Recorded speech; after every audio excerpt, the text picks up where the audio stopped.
Home prices are up and housing starts in December. They're at the highest level since 2008. The numbers for January just out this morning, and Rebecca Jarvis joins us with a look. So this is good news. Yes, we do see some good news, Gail and Charlie. Good morning to both of you.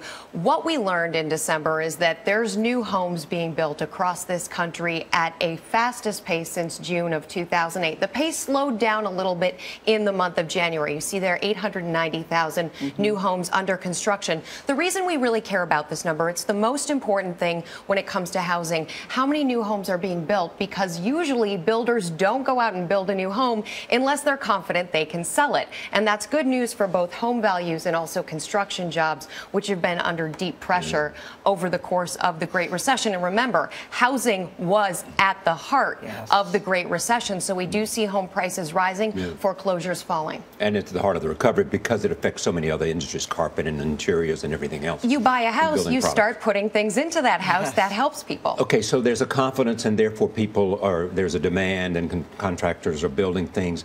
How about the availability of money for people to get a mortgage? That's still a big part of it because people have to have really strong credit scores in order to get the best rates on mortgages. And we do see mortgage rates are climbing a little bit. But when you look at this housing picture, it really is about location, location, location. You hear people say that and you think, well, what does that mean? Well, if you look at a map of the country right now, you can see home prices are dramatically up in certain states, like in Phoenix and Arizona, where prices are up 22.8%, whereas in New York, prices are down 1.2%. So whether you're a buyer or a seller in this market, pay attention to that location. And it's not even just the city level or the state level. You have to go very local, and you can use a service like Trulia or Zillow to really figure out what's happening in your neighborhood. And what do you need to do to make sure you get a good deal?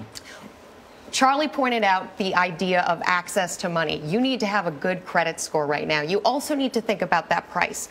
30% below the peak price. If you really want that deal, 30% below the peak price is a good deal on a home value. Also, you have to think about staying there. We learned this in the Great Recession and we learned this in the housing crisis. People who were planning on flipping homes are the ones who got burned. Those who are buying for the long term, the value eventually, in most cases, is going up, but you have to plan on staying there at least 5 years.